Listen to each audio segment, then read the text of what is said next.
In the bustling city of Loka, a child named Ella was born to Mr. and Mrs. Adisa. From the moment she entered the world, she dazzled everyone with her beauty. Her large, bright eyes sparkled like stars. Her skin was smooth like fresh palm oil, and her smile could melt the hardest of hearts. As Ella grew, she blossomed into a strikingly beautiful young girl. Elders in the neighborhood often said, "This one will break many hearts with her beauty." But from an early age, there was a shadow lurking behind her beauty, an inexplicable body odor. It was a strange scent, unlike the typical smell of sweat. It was heavy, sour, and unsettling. Her parents dismissed it at first, thinking it was just a child's scent that would fade over time. However, as she grew older, the odor only became stronger. At 5 years old, Ella noticed something odd. Whenever she ran to play with her friends, they would gradually move away. At school, the children whispered behind her back and laughed whenever she passed by.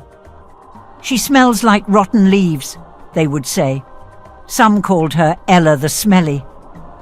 Although Ella was young, she was intelligent and sensitive. She noticed the looks of disgust people gave her, even though they marveled at her beauty from afar. Despite the teasing, Ella was kind to everyone. If someone dropped their book, she would pick it up. If a child was crying, she would comfort them. But no matter how kind and respectful she was, people kept their distance. Even her teachers, who admired her brilliance, found it difficult to stay close for long. This loneliness became a heavy burden for Ella, and at night she would cry in her mother's arms. Mrs. Adisa was heartbroken seeing her daughter suffer. She tried everything: soaps with strong fragrances, herbal baths, and perfumes imported from faraway lands. But the more they tried to mask the odor, the worse it seemed to get. Mr. Adisa even consulted doctors who could find no medical reason for the scent. "There is nothing physically wrong with your daughter," they said. Rumors began to spread that Ella was cursed by a spirit, or that her beauty had angered the gods. Some suggested taking her to spiritual healers, while others whispered that no one could help her unless she was cleansed by rainwater from a sacred mountain. As Ella grew into her teenage years, her beauty became the talk of the town. Her features sharpened elegantly, her skin glowed, and her figure was so captivating that every young man who saw her felt an immediate attraction. However, the curse of her body odor persisted. Boys who approached her would initially smile, enchanted by her appearance, but the moment they came close, their faces would contort with disgust. Some excused themselves hastily, while others couldn't hide their reactions and ran away. Ella tried to make friends with girls, hoping at least they could overlook the smell. But the same thing happened. They admired her beauty from a distance but avoided getting too close. The loneliness became unbearable. She would stand in front of the mirror, questioning herself. "Why me? Why must I look so perfect yet carry such a burden?" she wondered. Yet Ella never let bitterness consume her. She remained respectful to her parents, polite to elders, and kind to everyone she met, even if they whispered cruel things behind her back. Her parents, worried about her isolation, encouraged her to focus on her education. Books became her companions, and she excelled in school. Teachers praised her intelligence, but even they avoided getting too close. By the time Ella turned 21, her beauty had spread beyond the city of Loka. Young men from nearby towns and even distant cities came hoping to win her heart. Word of her kindness, intelligence, and beauty spread like wildfire. From merchants to noblemen, many sought her hand in marriage. But the same story repeated itself every time. The moment they got close enough to sense her body odor, they would find an excuse to leave. Some were polite, offering flimsy excuses about needing more time. Others left abruptly, unable to hide their disgust. Ella's parents were devastated, watching man after man walk away. How could our daughter, so beautiful and pure-hearted, suffer such rejection? They lamented.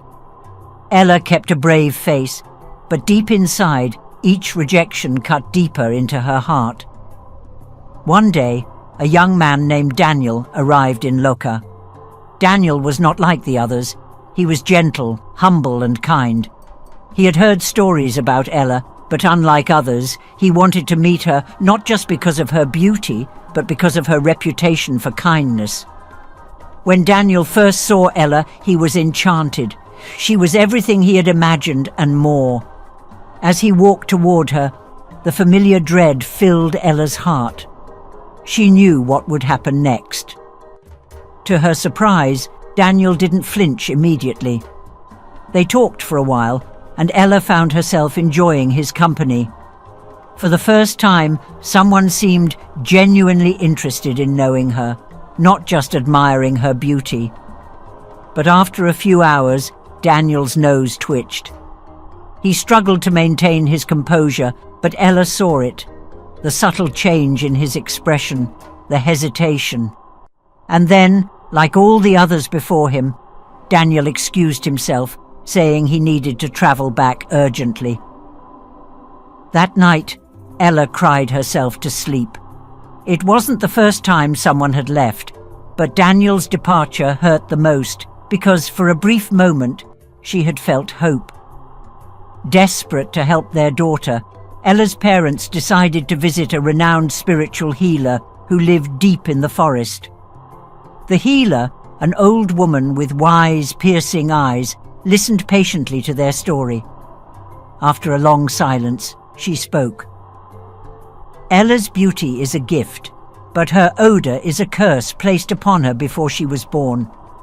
This curse cannot be washed away with soaps or perfumes. It is tied to her fate. "Is there no way to break it?" Mr. Adisa asked desperately. "There is," the healer replied, "but the path to freedom is not easy. The curse will only be broken when someone loves Ella enough to stay by her side despite her odor. True love, pure and unwavering, will break the curse." The words brought little comfort. How could anyone love Ella despite such a powerful barrier? Ella's parents didn't tell her what the healer had said. They feared it would only break her spirit further. But Ella, unaware of the prophecy, decided that she would no longer let her odor define her life. If love wasn't meant for her, she would find fulfillment in other ways. She applied for a job at a community center, where she could use her intelligence and compassion to help others. Despite the challenges, she quickly became one of the most valued staff members. People respected her, even though they kept their distance. She mentored young girls, helped resolve conflicts, and organized charity events. Although she found meaning in her work, the longing for companionship lingered in her heart. Every night, as she lay in bed, she wondered if she would ever experience love. Months later, Ella ran into Daniel again at a charity event. He had returned to Loka to volunteer. Seeing him stirred emotions Ella thought she had buried. To her surprise, Daniel greeted her warmly and offered to work alongside her for the event. They spent hours together, and once again Ella felt a glimmer of hope. But as the day wore on, she noticed Daniel rubbing his nose occasionally. She knew what would happen next. Before he could leave, Ella spoke softly. "You can go if you need to, Daniel." "I understand." Daniel paused, guilt and sorrow filling his eyes. "Ella, it's not that simple," he said. "I've tried to forget you, but I can't. You are unforgettable, Ella, more than just your beauty. But..." He struggled with the words. "I don't know how to stay." His words pierced Ella's heart, but she smiled sadly. "It's okay," she whispered. "I've learned to live with it." Weeks passed, and Daniel couldn't stop thinking about Ella.